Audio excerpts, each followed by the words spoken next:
Damos gracias a Dios por estos tiempos, por todo lo que nos da, por el enorme privilegio de compartir nuevamente la palabra de Dios. Seguimos viendo lo que es la teología bíblica, una línea derecha, una línea en horizontal, lo que el Señor tiene para nosotros en la palabra de Dios. Realmente es un gozo, es una alegría poder llegar a estos tiempos nuevamente y gracias al Señor, solamente gracias a Él. Por su misericordia estamos aquí, por su gracia, por su amor, pero también porque Él es veraz y Él es justo. Vamos a continuar con el perfil de Elías. Si el Señor lo permite, terminamos con Josafat y Ocosías. Y así terminamos lo que en nuestro canon bíblico es Primero de Reyes.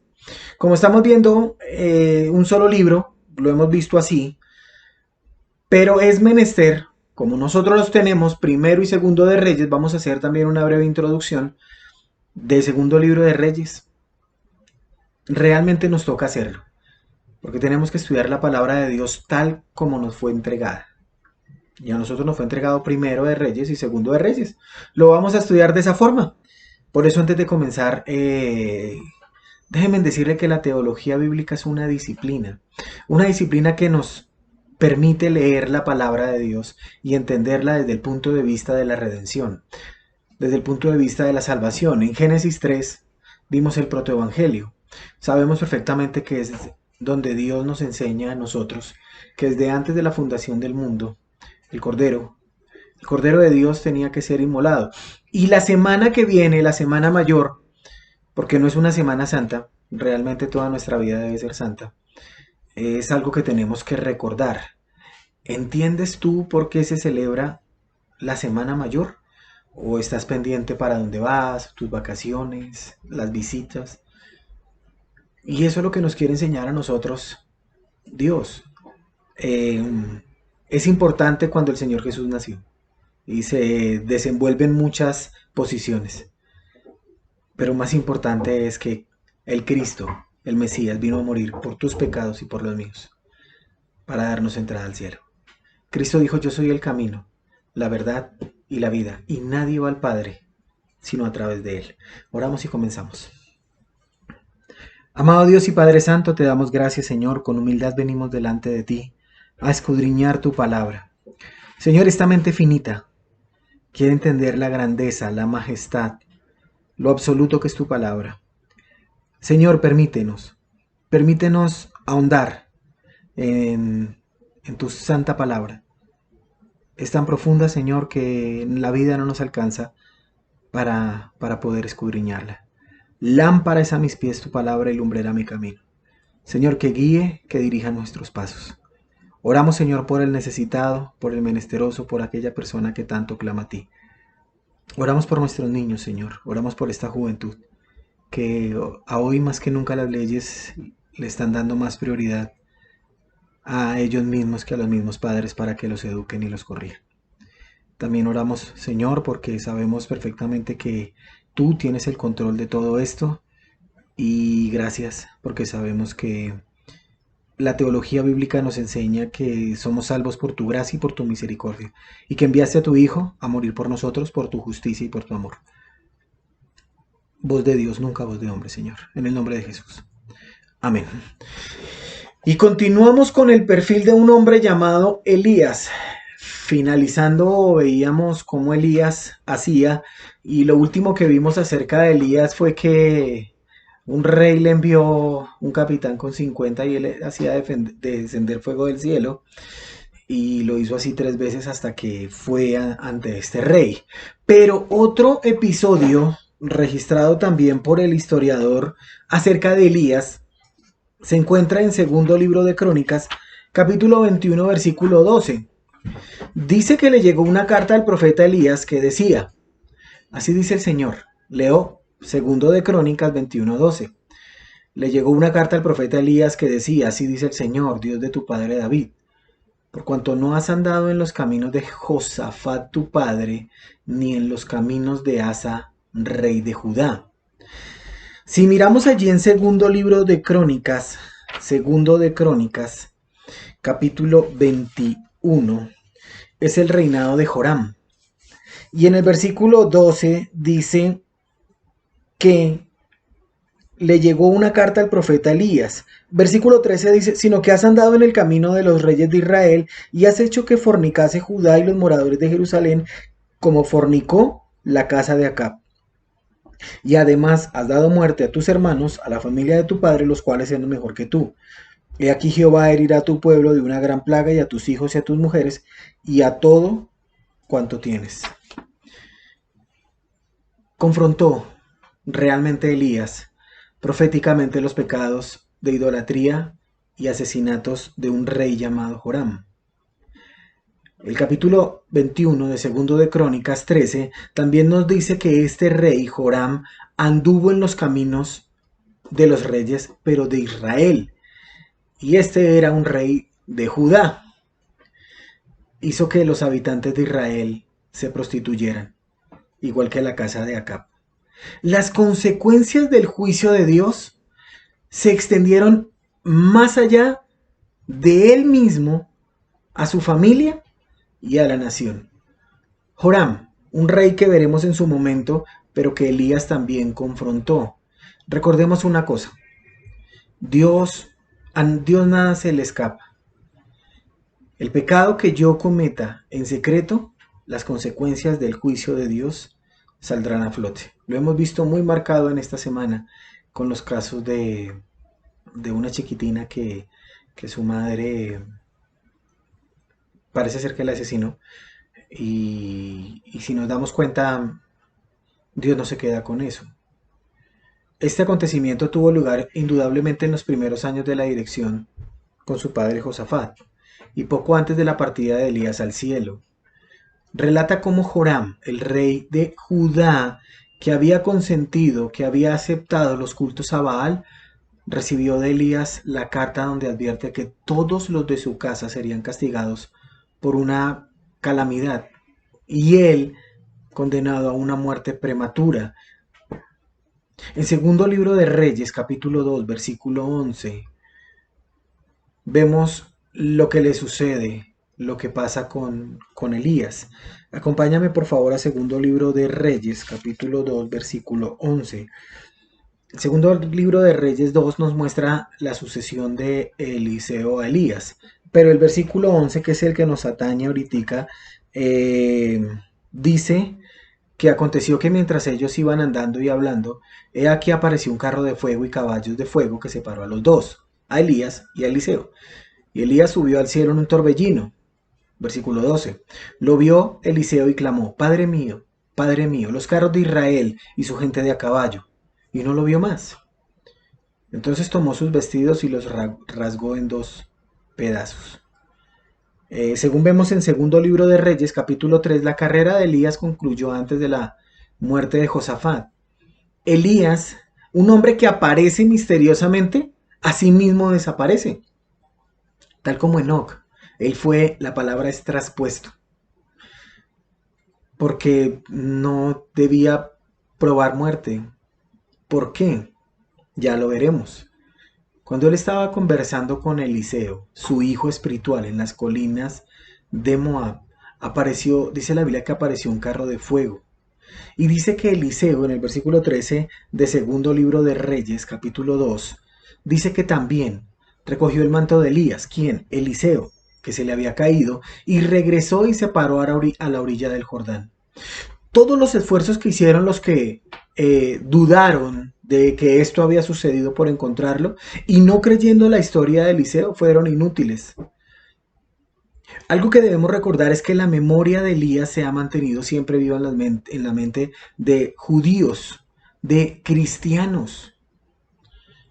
Dios conservó al profeta vivo para confiarle al final de los tiempos una misión gloriosa.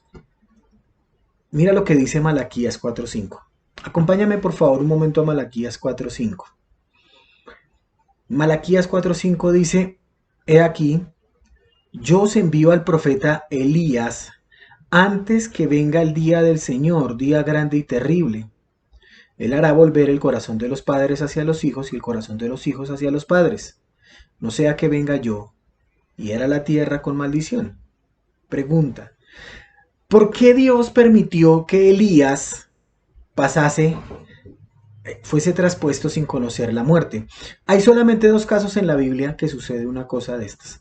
Y hay un tercer caso que vamos a verlo así rápidamente también, que es el caso de Moisés, que aunque no fue traspuesto, pero sucedió algo muy particular entre Elías, una similitud entre Elías y Enoc, que fue traspuesto, y otra entre Elías y Moisés.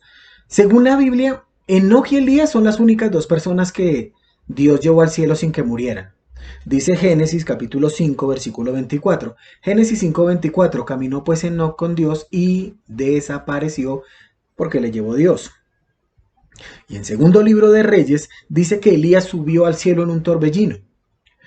Algo que tenemos que tener en cuenta en segundo libro de Reyes capítulo 2 versículo 11, cuando habla de los carros de fuego, cuando la palabra de Dios habla de carro de fuego, realmente representa el máximo dominio, la gran fuerza, el vigor, el señorío. Esto era para el mundo antiguo algo fuertísimo. Aquí nos está enseñando a nosotros el dominio, el gobierno, la fuerza de nuestro buen Dios. Dios excede todo poder humano, todo poder humano. El carro alado por caballos era el medio más rápido de transporte y el medio más fuerte, más potente, más agresivo de la guerra en aquel tiempo. Así, el carro y los caballos simbolizan la poderosa protección. La verdadera defensa viene del Señor. Y esa es la seguridad tanto del pueblo de Israel como de nosotros como creyentes. Este fin misterioso y complicado del ministerio profético de Elías es parecido a la final de Enoc y un secreto de Moisés. Acompáñame por un momento a Deuteronomio. Mira lo que dice Deuteronomio capítulo 34. Deuteronomio 34, por favor. Deuteronomio capítulo 34, dice el versículo 5 y 6. Y lo enterró en el valle en la tierra de Moab, está hablando de Moisés, enfrente de Bet Peor, y ninguno conoce el lugar de su sepultura hasta hoy, dice la Biblia. Elías es quizá el más poderoso de los profetas de Dios en el Antiguo Testamento.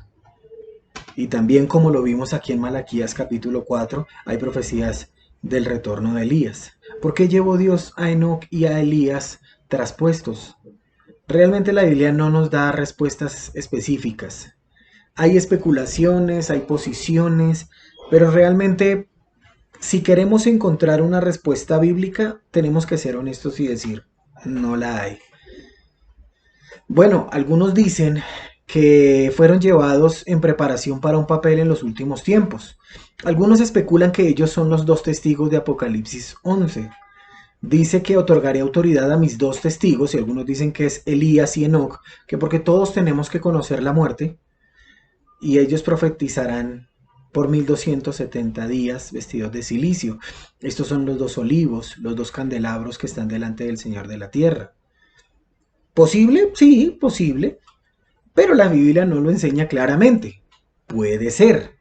Ahora bien, también puede ser que Dios deseaba salvar a Enoc y a Elías de experimentar la muerte realmente porque fueron dos hombres muy fieles, leales, exactos en las órdenes, en servirle, obedecerle. Como vimos en el perfil de Elías y como estamos viendo, Dios hablaba, daba una orden y Elías obedecía. Y es importante entender esto.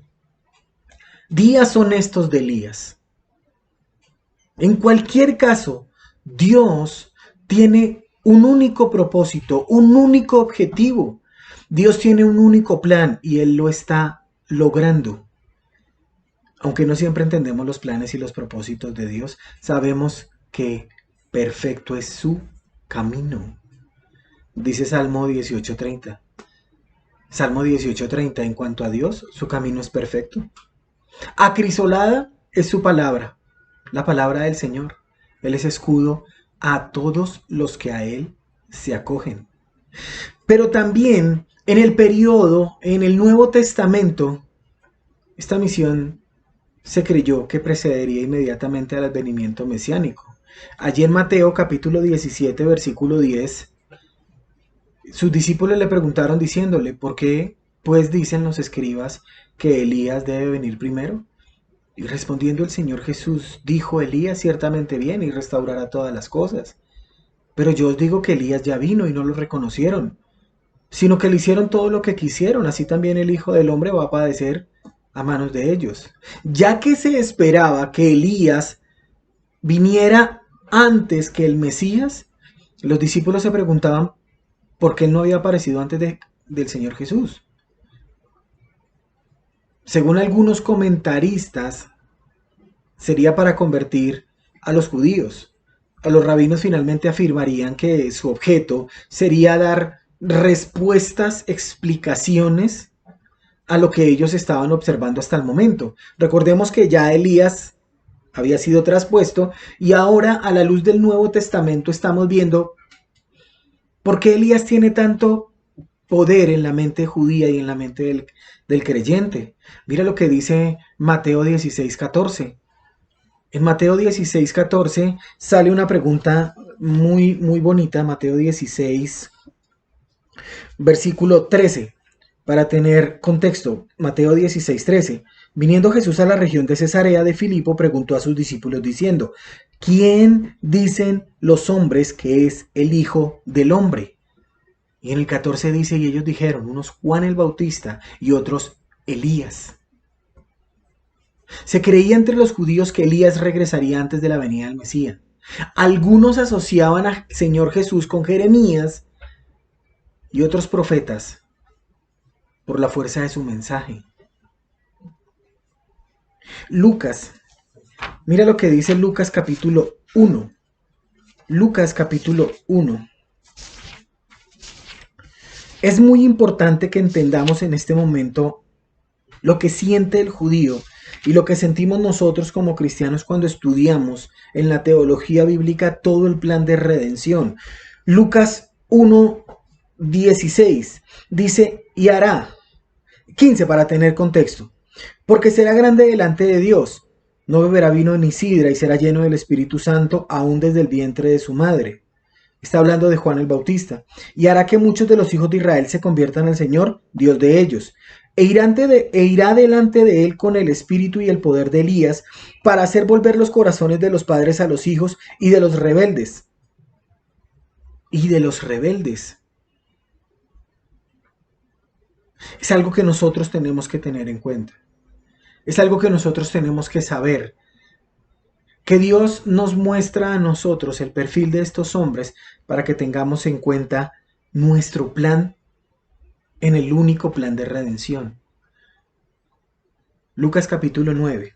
Ahí más adelante, Lucas 9, versículo 7. Dice, Herodes el tetrarca se enteró de todo lo que estaba pasando y estaba muy perplejo porque algunos decían que Juan había resucitado de entre los muertos, otros que Elías había aparecido.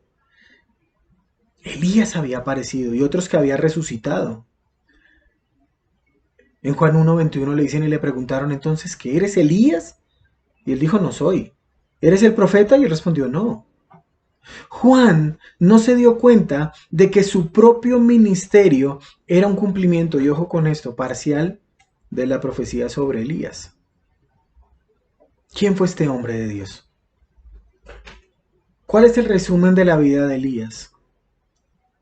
3 veces, un hombre que fue 3 veces alimentado con provisión divina, por cuervos, por una viuda, por un ángel. ¿Entiendes que todo lo que viene a tu mesa es una provisión divina? ¿Lo crees? Elías fue un reformador, fue una persona que cambió algo para mejorar. Fue un hombre intrépido, temerario, osado, reprochó reyes, fue un hombre fuerte en oración. Como todo ser humano, se dio al desaliento. Muy seguro en su juicio. Un hombre a quien Dios honró. Un hombre de milagros. La sequía, la comida y el aceite se multiplicaron, volvió a la vida un niño. Hizo que descendiera fuego del cielo. Y no una vez, muchas. Podemos decir 4. Trajo lluvia. dividió el agua del Jordán. Pero ¿qué podemos ver de este hombre? ¿Qué realmente podemos ver de Elías para el tiempo de hoy? Dice, cantamos, días son estos de Elías, proclaman. Hermanos, realmente la venida del Señor es pronto, más pronto de lo que nos imaginamos. Y algo que nosotros tenemos que tener en cuenta es que tenemos que tener ese corazón de Elías. Tenemos que confrontar a las personas con su pecado. Ojo, no estoy diciendo que nosotros tenemos que llevar el juicio de Dios sobre el pecado del hombre. Estoy diciendo que tenemos que decirle a los hombres que al igual que nosotros en algún momento fuimos pecadores y que tenemos que cambiar nuestra manera de vivir. Pregunta, ¿estás a cuentas con Dios? ¿Realmente estás a cuentas con Dios? ¿Realmente sabes perfectamente que hay vida eterna y existencia eterna? ¿Que somos seres eternos? ¿Que después de la vida hay algo más? ¿Entiendes eso? ¿Que después de la vida hay algo más? Elías, un perfil extraordinario, un profeta sorprendente, un hombre que hizo todo lo posible por agradar a Dios y que cuando se sintió morir, que cuando se sintió en desaliento, buscó a la única persona que podía darle aliento, al Rey de Reyes y Señor de Señores. ¿Y tú buscas aliento cuando estás en necesidad? ¿Buscas aliento? ¿La primera persona que buscas cuando estás en necesidad es a Dios? No es fácil, pero créeme, es lo más seguro. Elías, un hombre que da mucho que aprender, mucho que seguir. Pablo dijo, sed imitadores de mí, así como o como yo lo soy de Jesucristo. Amemos a los perdidos. Yo conozco gente que quiere que el Señor venga pronto porque tiene deudas. Yo conozco gente que quiere que venga pronto porque está padeciendo una enfermedad. No importa que mucha gente se pierda. Realmente tenemos que tener un corazón dócil por los perdidos. Eso me enseña a mí Elías. Porque su ministerio profético trajo salvación a muchas personas. Muchos volvieron a mirar al Señor. Si no, recordemos allí en el Monte Carmelo lo que hizo. No cojeemos, dijo Elías, no cojeemos entre dos posiciones. Si Jehová es Dios, seguidle. Y si Baal es Dios, seguidle. No hay problema, por cuanto no eres frío ni caliente, dice el Señor allí en Apocalipsis. Terminamos con el perfil de este gran hombre de Dios, de Elías, y seguimos en Primero de Reyes, últimos versículos de Primero de Reyes. Entonces vamos a Primero de Reyes, capítulo 22, si mal no me equivoco, ya ni me acuerdo. 22 tiene Primero de Reyes 22, y termina con el reinado de Josafat. Entonces vamos a leer Primero de Reyes 22, 41. Mira lo que dice Primero de Reyes 22, 41. Josafat, hijo de Asa, comenzó a reinar sobre Judá en el cuarto año de Acab, rey de Israel. La misma introducción. Era Josafat de 35 años cuando comenzó a reinar y reinó 25 años en Jerusalén. El nombre de su madre fue Azuba, hijo de Sili, y anduvo en todos los caminos de Asa, su padre, sin desviarse de él. Y ojo con esto, haciendo lo recto ante los ojos de Jehová. Con todo eso, los lugares altos no fueron quitados porque el pueblo sacrificaba aún y quemaba incienso en ellos. Y Josafat hizo paz con el rey de Israel. Los demás hechos de Josafat, sus hazañas y las guerras que hizo, ¿no están escritos en el libro de las crónicas de los reyes de Judá? Barrió también de la tierra el resto de los sodomitas que había quedado en el tiempo de su padre Asa. No había entonces rey en Edom, había un gobernador en lugar de rey. Josafat había hecho naves de Tarsi, las cuales habían de ir a Ofir por oro, mas no fueron porque se rompieron en Esión-Geber. Entonces Ocosías, hijo de Acab, dijo a Josafat: vayan mis siervos con los tuyos en las naves, Mas Josafat no quiso, y durmió Josafat con sus padres y fue sepultado con ellos en la ciudad de David su padre, y en su lugar reinó Joram su hijo. ¿Cuál es el apellido de Josafat? Hizo lo recto ante los ojos de Jehová. Es algo que nosotros tenemos que tener en cuenta. El nombre Josafat quiere decir Jehová es juez. Josafat comienza su reinado antes de que su padre muriera. Su padre Asa no había muerto aún. Esto quiere decir que hubo un correinado. Cuando hablamos de correinado, es un gobierno simultáneo de dos reyes en Israel. Entre los dos, padre e hijo, por un periodo de 3 o 4 años. En total tuvo un reinado de 25 años, incluyendo la etapa del correinado. 25 años. Josafat fue el segundo de los 5 reyes de Judá que se destacaron por su fervor a Dios. Los que le siguieron fueron Joás, Ezequías y Josías, pero Josafat me gusta que quitó en Judá los lugares altos y los árboles de acera. Segundo libro de Crónicas. Segundo libro de Crónicas 17:6. Hablamos de Josafat. Segundo de Crónicas 17:6. Y su corazón se entusiasmó en los caminos del Señor. Y además quitó de Judá los lugares altos y los de acera. Se entusiasmó. Aunque aparentemente no fue capaz de evitar que la gente usara ciertos lugares altos, como lo vimos aquí en el versículo 43, pero él se entusiasmó con las cosas de Dios, se enamoró de esto. Realmente tampoco en Judá se logró el ideal de Dios, que era la adoración en un solo lugar, en el lugar donde Dios había establecido. Y algo que nosotros tenemos que entender es que las cosas, me enseña mi Josafat, y siempre se ve en la Biblia muy marcado, es que las cosas se tienen que hacer a la manera como Dios ordena. De buenas intenciones está lleno el mundo, de muy buenas intenciones. Pero realmente lo importante de Josafat es que no pudo que la adoración se centrara en un solo lugar, el templo de Salomón.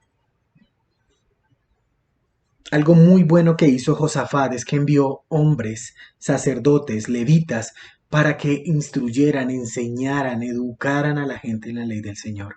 Segundo libro de Crónicas. Segundo libro de Crónicas 17:7. En el año tercero de su reinado, envió a sus oficiales Ben-Ail, Abdías, Zacarías, Natanael, Micaías, para que enseñaran en las ciudades de Judá. Versículo 8. Y con ellos a los levitas, Semaías, Netanías, Zebadías, Asael, Semiramot, Jonathan, Adonías, Tobías, Tobadonías. Si necesitan alguna vez algún nombre para unir, ahí están. Con esto a los sacerdotes Elisama y Joram, versículo 9, ellos enseñaron en Judá, teniendo consigo el libro de la ley del Señor, y recorrieron todas las ciudades de Judá y enseñaron al pueblo. Ojo con esto, es muy importante enseñar la palabra de Dios. Pero mira lo que dice que la Biblia hace énfasis. Dice, ellos, versículo 9, ellos enseñaron en Judá. Sí, enseñaron. Pero dice que tenían consigo el libro de la ley. Yo no puedo apartar una cosa de otra. Estamos aprendiendo la palabra de Dios, no los conceptos personales míos. No lo que yo pienso, no lo que a mí me parece. Es lo que el Señor hace en su palabra. Porque a causa de la devoción de Josafat, el temor del Señor cayó sobre las naciones vecinas, y aún los filisteos y los árabes dice que le pagaban tributo. Es muy importante, segundo de Crónicas 17:10. El terror del Señor vino sobre todos los reinos de la tierra que estaban alrededor de Judá, y no hicieron guerra contra Josafat. Y algunos de los filisteos trajeron presentes y plata como tributo a Josafat. También los árabes le trajeron rebaños, 7,700 carneros y 7,700 machos cabríos. Lo que hizo Josafat para agradar a Dios cumplió su propósito. Esto agradó a Dios y con ello hubo bendición y protección. Tú que me escuchas en esta noche, es una realidad. Entre más nos metemos con Dios, más Dios se mete con nosotros. Y ojo, por favor entiéndanme, no es perfección. Dios no nos llama a la perfección, porque perfecto solamente es Dios. Pero Dios nos llama a ser honestos. ¿Hay pecado en tu vida? Reconócelo. Si confesamos nuestros pecados, Él es fiel y justo para perdonar nuestros pecados y limpiarnos de toda maldad. El que confiesa su pecado y se aparta alcanzará misericordia. Y eso fue lo que le pasó a Josafat. Agradó a Dios. Cumplió el propósito y esto agradó aún más a Dios. Con ello trajo bendición y protección. ¿Por qué tantos animales?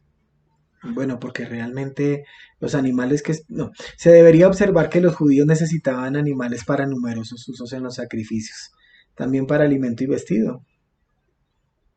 Desde el punto de vista de lo espiritual, de la relación con Dios, Josafat hizo cosas valiosas para con Dios y para con el pueblo.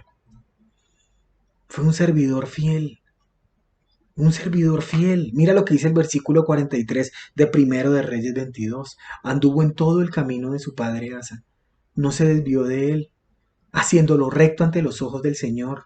Josafat haciendo lo recto ante los ojos del Señor. ¿Qué apellido tienes tú en esta noche? Es elogiado por su bondad, por su piedad, por su compasión. Pero lo que más me llama la atención de este varón de Dios es que obedeció al Señor. Y por favor, no lo obedeció perfectamente, pero sí lo obedeció honestamente. Segundo de Crónicas. Mira lo que dice Segundo de Crónicas 17:3. Segundo de Crónicas 17:3. Dice así la palabra de Dios en Segundo de Crónicas 17:3. Dice, y Jehová estuvo con Josafat, porque anduvo en los primeros caminos de David su padre y no buscó a los Baales. Versículo 4, sino que buscó al Dios de su padre y anduvo en sus mandamientos. Y no según las obras de Israel, anduvo en sus mandamientos. El Señor, dice versículo 5, afirmó el reinado bajo su mano, y todo Judá trajo tributo a Josafat, y tuvo grandes riquezas y honores. Fue un hombre muy obediente. ¿Qué tan obediente eres tú a la palabra de Dios? Tan obediente fue que acabó con lo que quedaba de la prostitución ritual, una práctica pagana de cultos dentro de Judá. Dice primero de Reyes 22:46 que echó fuera de la tierra el resto de los sodomitas, un pecado muy grave que era la sodomía. También eliminó el culto falso de la tierra. Segundo de Crónicas 17:6. Su corazón, el corazón de Josafat, se entusiasmó en los caminos del Señor. Qué hermosa palabra, se entusiasmó, se encantó, se volvió un fanático, se embriagó del Espíritu Santo. ¿Qué tan fanático eres de la religión? Ay, no. Ay, no, eso es fanático, no. No, sin fanatismo. Otra cosa muy importante que hizo fue que envió maestros para que enseñaran al pueblo la ley del Señor, como ya lo vimos.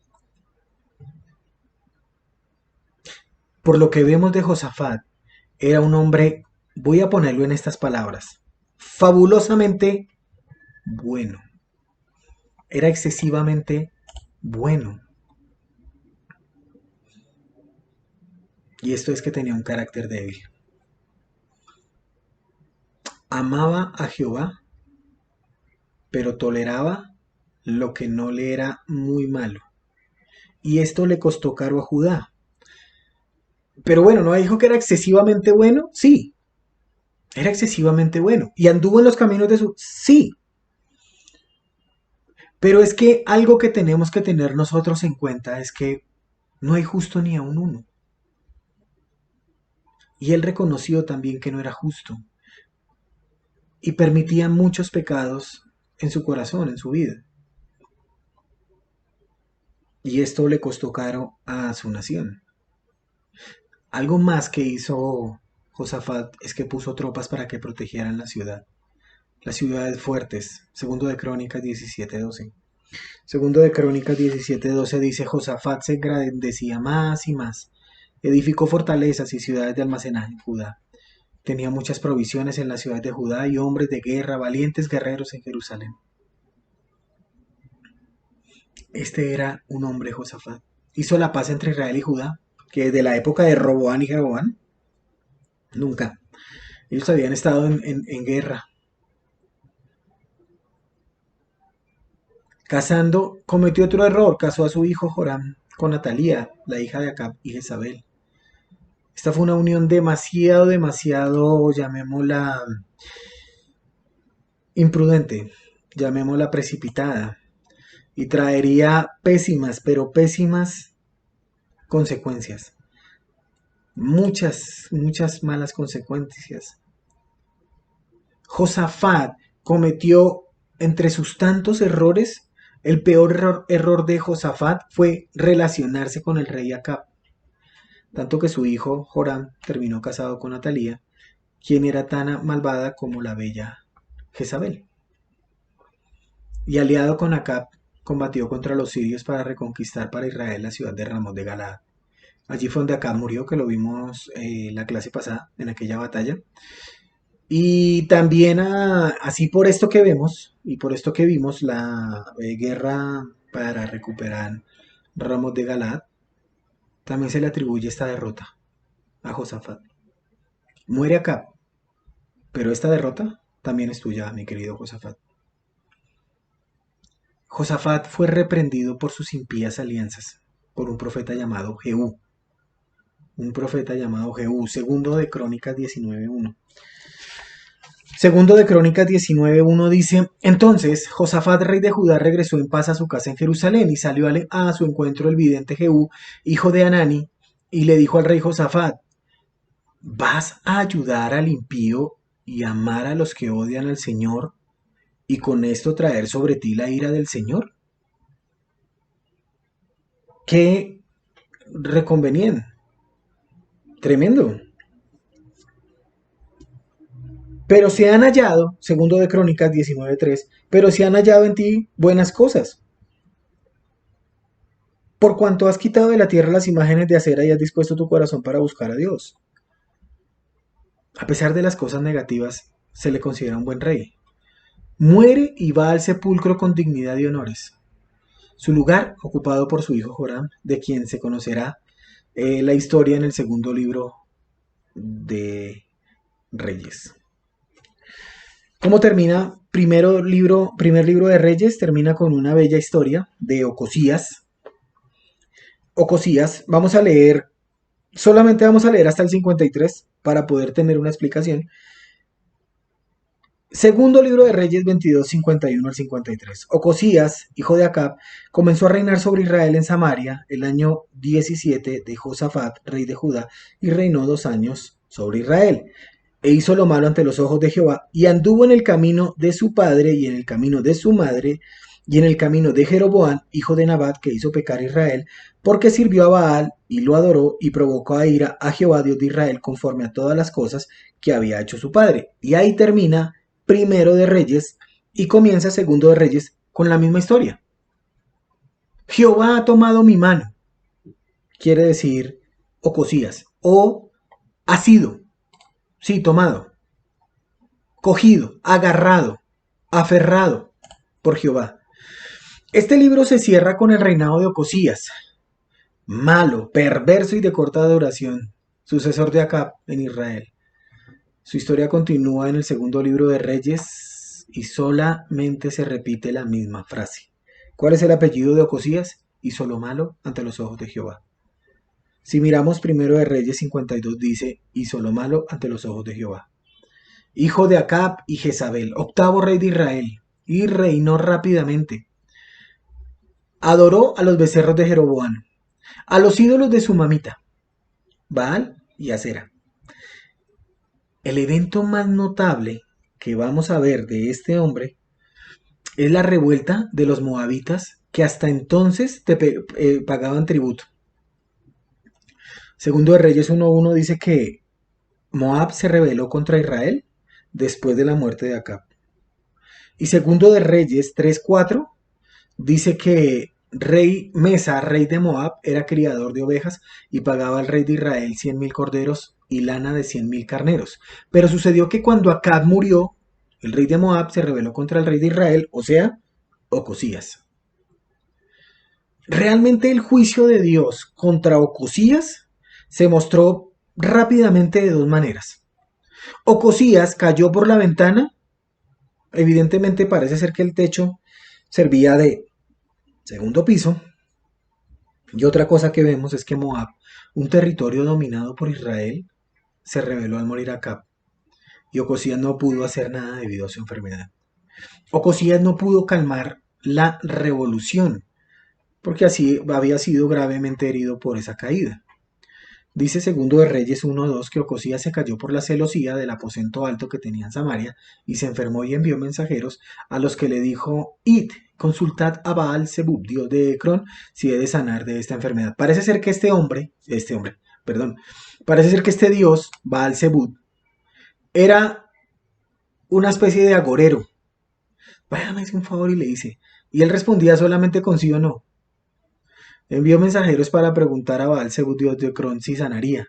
Y ahí fue cuando le salió Elías, enviado por Dios, y estorbó a los mensajeros y le dijo: mire, ¿sabe qué? Dígale a ese muchacho que se va a morir, que el final es muerte. Y el rey trató de capturar al profeta, pero 2 grupos de 50 con su capitán fueron consumidos por fuego del cielo, que lo vimos en el perfil de Elías. Y un tercer grupo rogó a Elías que los librara de la suerte que sufrieron los que fueron antes. Se arrodillaron y dijeron: Señor, no nos haga. Ahí fue cuando Elías entonces bajó a Samaria y dio el mensaje directamente al rey, quien murió poco tiempo después. Ocosías es la enorme diferencia, la notable diferencia entre su similar del sur Josafat. Y algo muy significativo cuando leemos la palabra de Dios es que no olvidemos detalle a detalle. Y es que el escritor menciona que el mal hecho por Ocosías se debió tanto a su papito, como a su mamita, como a su anterior rey. O sea, lo metió, mejor dicho, este fue más malo que los tres. Dice el versículo 52 de Primero de Reyes: hizo lo malo ante los ojos de Jehová y anduvo en el camino de su papá, en el camino de su mamá y en el camino de Jeroboam. No es algo normal en los hechos de los escritos de los reinados de los reyes que se diga o se nombre papá, mamá. O se dice papá y Jeroboam, o se dice, pero papá y mamá. Tremendo. Qué mal le fue a este hombre, a Ocosías, por el tema de la idolatría. Anduvo en el camino de su papá, o sea que adoraba a Dios y adoraba a Baal. Anduvo en el camino de su mamá Jezabel, Baal, Dios y Astarte. Anduvo en el camino de Jeroboam, los becerros, Astarte, Baal y Dios. Y como si eso no fuera poco, hizo pecar a Israel porque manifestó admiración y respeto, afecto, amor a los becerros, a los Baales, a Astarte, a los árboles. Y esto llevó al pueblo a pecar por su ejemplo y su autoridad. Simple y sencillamente, cuando el escritor nos dice que era como Jeroboam, significa que se siguieron los mismos ejemplos para que la adoración se realizara fuera del único lugar correcto para la adoración a Jehová, y era Jerusalén, en el templo de Salomón. Ahora bien, el hecho de que termine el libro con un breve recuento del reinado de Ocosías, que continúa en Segundo de Reyes 1, indica que el autor no tenía la intención de terminar el libro en donde al fin llega nuestra historia. Porque dice, bueno, si no tuviera Segundo de Reyes, queda una historia inconclusa. O sencillamente lo tomamos hasta ahí. Hay personas que opinan que el escritor de Reyes, muy, llamémoslo adrede, con conocimiento de causa, dicen en Colombia, de aposta, no concluyó la narración de forma así como bien chévere, bien trabajada, bien pulcrita, bien limpia, para estimularnos a nosotros a seguir leyendo. lo que hoy llamamos Segundo de Reyes. También se sugiere que por lo largo de las narraciones no era posible tenerlo en un solo rollo como ya lo vimos. Pero realmente, ¿qué división hay entre primero y segundo de Reyes? Lo que pasa es que algo que nosotros tenemos que tener en cuenta es el punto de vista espiritual. Y es que la lucha contra los Baales, los becerros, está muy marcado en Ocosías. Ocosías hizo algo que ningún otro hizo. Siguió a los dioses del papá, siguió a los dioses de la mamá, siguió a los dioses de Jeroboam. Y es que la lucha de esto para nosotros como para Dios continúa. Porque nosotros tenemos que decirle, como dijo Elías allí en el Monte Carmelo, si Jehová es Dios, seguidle, si Baal es Dios, seguidle. Esto es lo que Elías nos enseña, Micaías nos enseña, Eliseo nos enseña, Jehú nos enseña. Esta cita confirma de nuevo lo dicho anteriormente. El escritor de Primero de Reyes hace un cuadro hermoso, pero dramático, de la relación entre los verdaderos hombres que hablaron de parte de Dios o los profetas y aquellos pseudo profetas o falsos profetas que no quisieron y no permitieron que el pueblo entrara. Y ojo con esto, a hoy se sigue viviendo lo mismo. El libro es uno solo, la historia es una sola, la teología bíblica nos enseña eso. Hay muchos hombres que enseñan la palabra de Dios, pero que no tienen sabiduría. Y ojo, por favor, no quiere decir que yo la tenga. Quiere decir que yo tengo que ir en humildad ante la palabra de Dios y entender por qué. ¿Qué es lo que Dios quiere decir? ¿Qué es lo que Dios quiere expresar? Porque a mí personalmente me toca enseñar la palabra de Dios dándole un contexto a Segundo de Reyes, entendiendo que Reyes es un solo libro. Pero si el Señor no lo entregó de esa forma, ay de mí si no la enseño como debe ser. Tenemos que ser muy humildes al acercarnos a la palabra de Dios y pedirle al Espíritu Santo de Dios que nos ayude a poder enseñarla claramente. Si Dios lo permite, tendremos un contexto de segundo libro de Reyes. Continuaremos con Ocosías, porque así nos lo enseñó el Señor, así nos lo puso. Y Él es rey, y Él tiene un propósito, el cual lo veremos en la siguiente clase. Ocosías hizo lo malo ante los ojos del Señor y pecó igual que su papá, igual que su mamá, igual que Jeroboam. Josafat hizo lo que su papá Asa hizo. Hoy el gobierno, hoy siendo 24 de marzo del 2021, el gobierno emitió una ley que los padres no pueden corregir a sus hijos. Realmente lo que tenemos que hacer en este caso es orar por nuestras autoridades y pedirle a Dios que podamos ser testimonio ante nuestros hijos. Porque una cosa es el castigo físico y otra cosa muy diferente es la corrección que Dios nos da. ¿Pero por qué digo esto? Porque Asa fue padre de Josafat y Josafat siguió los pasos de su padre. Ocosías, su padre fue Acab y Ocosías siguió los pasos no solamente de su papá, sino de su mamá y de su abuelo. Preguntan esta noche, mi querido padre, mi querida madre, ¿qué están viendo tus hijos en ti? Porque la teología bíblica nos enseña que si Jehová no edifica la casa, en vano trabajan los que la edifican. ¿Está siendo tu casa gobernada por la palabra de Dios? ¿Estudias la palabra de Dios? ¿Van tus hijos al cielo? Oremos. Amado Dios y Padre Santo, gracias. Gracias porque nuevamente culminamos un libro, Señor, Primero de Reyes, donde nos enseña, Dios, que tenemos que ser íntegros. Íntegros nos enseña a nosotros que tenemos que ser de una sola pieza. Y algo, Señor, que queremos clamarte a ti es que no seamos perfectos, porque perfecto solamente tú, mi buen Dios. Pero, Señor, queremos ser honestos. Queremos ser honestos. Sabemos que no tenemos lucha contra sangre ni carne, sino contra principados, contra potestades, contra las fuerzas espirituales de maldad en las regiones celestes, como nos enseña el libro de Efesios. Padre, yo ruego a ti para que más jóvenes se vuelquen a tu palabra, para que busquen de ti, Señor. Mi buen Dios, tú eres el único que puede salvarlos.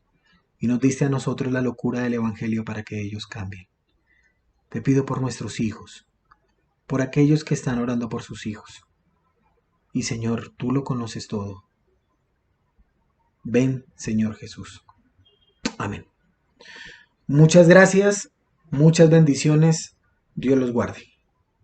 Chao, chao.